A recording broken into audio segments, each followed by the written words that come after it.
ఓం శ్రీ మాత్రే నమః. ఛానల్లోకి స్వాగతం అండి. ఈ వీడియోలో మనం వృషభ రాశి వారి గురించి తెలుసుకోబోతున్నాం. ఈ రాశి వారికి ఆగస్టు 27 వినాయక చవితి తర్వాత అతిపెద్ద 9 సంఘటనలు జరగబోతున్నాయి. ఈ సంఘటనలకు సంబంధించి మీకు ఎటువంటి సంకేతాలు అందుతాయి, అలాగే ఎన్నో సంవత్సరాలుగా ఎదురు చూస్తున్న పని ఏ దేవత అనుగ్రహంతో పూర్తవుతుంది అనే అంశాలతో పాటుగా ఈ సమయంలో మీరు చేసుకోవలసిన దేవతారాధన, అలాగే పాటించవలసిన పరిహారాల గురించి ఈ వీడియోలో మనం వివరంగా తెలుసుకుందాం. కానీ అంతకంటే ముందుగా మీరు కనుక మన ఛానల్ ఇప్పటి వరకు సబ్స్క్రైబ్ చేసుకోకపోతే సబ్స్క్రైబ్ చేసుకొని పక్కనే వచ్చిన బెల్ ఐకాన్ నొక్కి ఆల్ సెలెక్ట్ చేసుకుంటే మేము ఇలాంటి వీడియోస్ అప్లోడ్ చేయగానే ముందుగా మీకు నోటిఫికేషన్ వస్తుంది. అలాగే వీడియోని ఎక్కడా కూడా స్కిప్ చేయకుండా చివరి వరకు చూస్తేనే మేమేం చెప్తున్నామో మీకు పూర్తిగా అర్థమవుతుంది. అలాగే మీ ఫ్రెండ్స్ అండ్ ఫ్యామిలీ మెంబర్స్లో వృషభ రాశి వారు ఎవరైనా ఉంటే వారితో మర్చిపోకుండా ఈ వీడియోని షేర్ చేసుకోండి. ఇక వివరాలకు వెళ్ళిపోతే ముందుగా ఈ రాశి వారి గురించి తెలుసుకున్నట్లయితే ఈ రాశి వారు చాలా సున్నితమైన మనసును కలిగి ఉంటారు. ఎదుటివారు బాధల్లో ఉంటే వీరు వెంటనే రియాక్ట్ అయ్యి వారికి కావలసిన సహాయం చేస్తారు. అంటే అది మాట సాయమైనా ఆర్థిక సహాయమైనా వెంటనే సహాయం చేయడానికి ముందుంటారు. ఈ రాశి వారికి అబద్ధాలు చెప్పడం అన్నా మోసం చేయడం అన్నా అస్సలు ఇష్టం ఉండదు. అలాగే నా అనుకున్న వారు ఎవరైనా మోసం చేస్తే ఈ రాశివారు అస్సలు సహించలేరు. ఈ రాశివారు స్నేహితులతో అన్నీ షేర్ చేసుకోవడానికి ఇష్టపడతారు. పెద్దలంటే గౌరవ మర్యాదలను కలిగి ఉంటారు. ముఖ్యంగా ఈ రాశివారు గత కొన్ని సంవత్సరాలుగా ఎన్నో ఇబ్బందులు పడి ఉన్నారు. అది ఆర్థికంగా, మానసికంగా, అలాగే ఆరోగ్యపరంగా ఏదో ఒక అంశంలో ఇబ్బంది పడుతూ వచ్చారు. కానీ ఇకపై మీకు ఇటువంటి ఇబ్బందులు ఏమీ ఉండవు. మారుతున్నటువంటి గ్రహస్థితి కారణంగా మీరు గత కొంత సంవత్సరాలుగా పడుతున్న ఇబ్బందులన్నీ కూడా తొలగిపోతాయి. గతంలో మీరు చేపట్టిన ప్రతి పనిలో కూడా ఆటంకాలు కలిగినాయి. కానీ ఇకపై మీకు ఈ సమయంలో ఆటంకాలు ఉండవు. మీరెంతో కాలంగా ఎదురు చూస్తున్న మంచి సమయం వచ్చేసింది. ఆర్థికంగా నిలదొక్కుకోవడానికి కొత్త వ్యాపారం మొదలు పెట్టాలి అనుకున్నట్లయితే అది ఏ విధంగా చెయ్యాలో తెలియక ఇబ్బంది పడుతూ వచ్చారు. కొత్తగా ఏ రంగంలో ఇన్వెస్ట్ చేయాలి అనే ఆలోచన చేస్తున్నట్లయితే ఇది మీకు మంచి సమయంగా చెప్పుకోవచ్చు. ఎందుకంటే మీరు చేసే ప్రతి పనిలో కూడా విజయం సాధించే సమయం.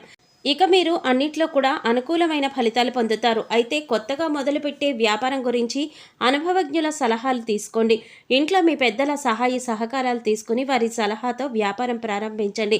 నిరుద్యోగస్తులకు కూడా అనుకూలమైన సమయంగా చెప్పుకోవచ్చు. ఎందుకంటే గత కొంతకాలంగా మీరు కోరుకున్న ఉద్యోగం లభించక ఎన్నో ప్రయత్నాలు చేసి విఫలమై ఉన్నారు. కానీ ఈ సమయంలో మీకు అనుకూలంగా ఉండడం వల్ల మీరు కోరుకున్న ఉద్యోగం మీకు లభించబోతోంది. ఈ సమయంలో మీకు వచ్చిన ఉద్యోగం పట్ల ఎక్కువ బాధ్యతను కలిగి ఉండి ఇచ్చిన పనిని సమయానికి పూర్తి చేసి మీ నైపుణ్యాన్ని ప్రదర్శించండి. సహ ఉద్యోగులతో ఎటువంటి గొడవలు లేకుండా చూసుకోండి. దీనివల్ల మీకు రాబోయే కాలంలో వారు మీకు అనుకూలంగా ఉండి సహాయపడతారు. ఈ రాశి వారికి ఈ సమయంలో శివయ్య అనుగ్రహం ఉండడం వల్ల మీరు ప్రతి పనిలో కూడా మీరు విజయం సాధిస్తారు. మీకు తెలియకుండా శివయ్య మీకు ప్రతి పనిలో కూడా తోడుగా ఉన్నారు. శివయ్య ముందుండి మిమ్మల్ని నడిపిస్తున్నారు.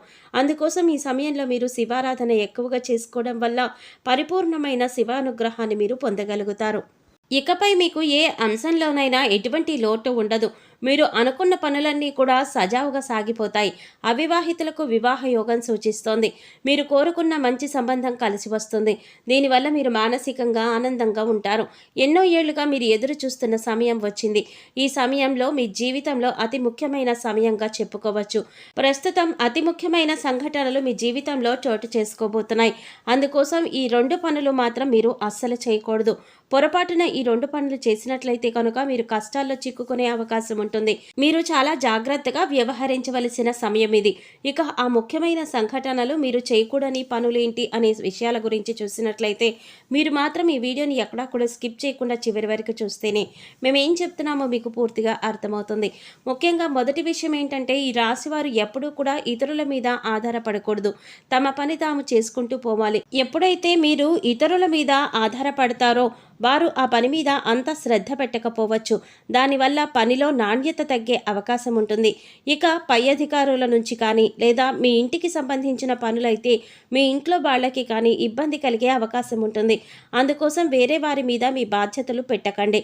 మీరు జాగ్రత్తలు తీసుకోవాల్సిన మరొక ముఖ్యమైన అంశం ఏంటంటే నమ్మకం. అందరినీ నమ్మి మీరు చిక్కుల్లో పడే అవకాశం ఉంటుంది. కాబట్టి ఈ సమయంలో మీరు ప్రతి ఒక్కరిని నమ్మడం అనేది అంత మంచిది కాదు. ఇక ఎదుటివారిని నమ్మి నమ్మి వారి ఇచ్చిన సలహాలు పాటించడం వల్ల అది మీ జీవితంలో ఎంతవరకు మంచి జరుగుతుంది అని బేరీజు వేసుకొని పనిని మొదలు పెట్టాలి. లేదంటే మీరు కష్టాలను కొని తెచ్చుకున్నట్లే అవుతుంది. ఇక ఇంట్లో పెద్దలు చెప్పిన సలహాలను పాటించడం వల్ల మీకు మంచి జరుగుతుంది తప్ప బయట వాళ్ళను నమ్మి వారి మీద మీ పూర్తి నమ్మకాన్ని ఉంచి పనులు మాత్రం మొదలు పెట్టకండి. ఇక ముఖ్యమైన మరొక అంశం ఏంటంటే ఇప్పటిదాకా మీరు పడుతున్నటువంటి కష్టాలన్నింటికీ కూడా ఫుల్ స్టాప్ పెట్టబోతున్నారు. ఎందుకంటే సాక్షాత్తు శివయ్య యొక్క అనుగ్రహం మీకు ఉంది. శివయ్య చల్లని చూపు వల్ల మీరు చేసే ప్రతి పని కూడా పూర్తవుతుంది. న్యాయానికి ధర్మానికి విలువ ఇచ్చి మీరు చేసే ప్రతి పని కూడా శివయ్య గమనిస్తున్నారు. ఇక ఇప్పటికే ఉద్యోగం చేస్తున్న వారికి పదోన్నతి లభిస్తుంది. ఇక మీరు ముఖ్యంగా గమనించవలసింది ఏంటంటే దేవతల అనుగ్రహం పొందడం అంత సులువు కాదు. కానీ మీకు శివయ్య అనుగ్రహం ఉంది. అయితే శివయ్య మీ వెనకాలే ఉండి మిమ్మల్ని అనుగ్రహిస్తున్నాడు అనడానికి సంకేతం ఏంటి అంటే మీకు కనుక ఉదయాన్నే బ్రహ్మ ముహూర్తంలో అంటే తెల్లవారుజామున 3 గంటల తర్వాత మెలకు వచ్చినట్లయితే మీ పైన దేవతల అనుగ్రహం ఉందని చెప్పవచ్చు. అయితే ఈ సమయంలో మీరు సమయం వృధా చేసుకోకుండా బ్రహ్మ ముహూర్తంలో దైవనామస్మరణ చేసుకోవడం చాలా ఉత్తమం. ఇలా తరచుగా మీకు బ్రహ్మ ముహూర్తంలో మెలకువ వస్తూ ఉంటే దేవతల అనుగ్రహంతో త్వరలో మీరు ఉన్నత స్థితికి చేరుకుంటారని అర్థం. అలాగే మీకు కలలో కనుక చిన్న పిల్లలు ముఖ్యంగా ఆడపిల్లలు కనిపించినట్లయితే సాక్షాత్తు అమ్మవారి అనుగ్రహం మీకు ఉన్నట్లే. కలలో ఆవు కనిపించినా పాము కనిపించినా కూడా అవి శుభ సంకేతంగా చెప్పుకోవచ్చు. ఇవన్నీ కూడా మీకు దేవత అనుగ్రహం ఉందని చెప్పడానికి సంకేతం. అందుకోసం మీ ఇంటిని ఎప్పుడూ కూడా పరిశుభ్రంగా ఉంచుకొని మీ ఇష్టదైవ నామస్మరణ చేసుకుంటూ ఉండండి. అలాగే ఇంట్లో నిత్య దైవారాధన దీపారాధన చెయ్యాలి. ఇక మీరు ఏదైనా పని మీద బయటకు వెళ్ళేటప్పుడు ఎటువంటి ఆటంకాలు లేకుండా పని పూర్తవ్వాలి అనుకుంటే కనుక మీరు బయటకు వెళ్ళేటప్పుడు మీ పర్సులో కానీ లేదా హ్యాండ్ బ్యాగ్లో కానీ 2 పువ్వు ఉన్న లవంగాలు తీసుకుని వెళ్ళండి.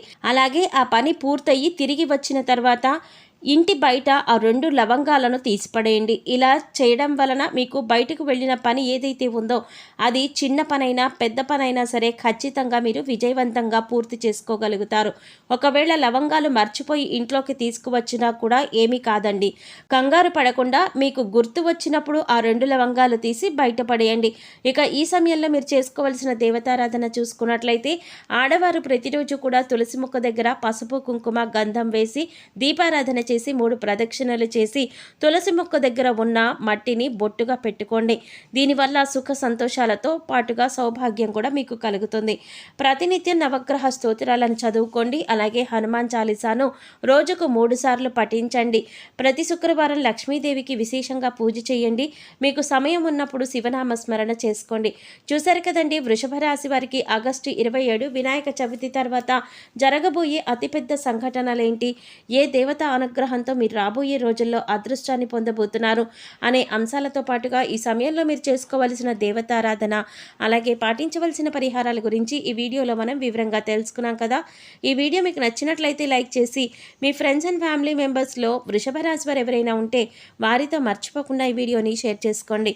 అలాగే ఇప్పటి వరకు మన ఛానల్ కనుక సబ్స్క్రైబ్ చేసుకోకపోతే సబ్స్క్రైబ్ చేసుకొని పక్కనే వచ్చిన బెల్ ఐకాన్ నొక్కి ఆల్ సెలెక్ట్ చేసుకుంటే మేము ఇలాంటి వీడియోస్ అప్లోడ్ చేయగానే ముందుగా మీకు నోటిఫికేషన్ వస్తుంది. మరో చక్కటి వీడియోతో మళ్ళీ కలుద్దామండి. ఓం శ్రీమాత్రే నమః.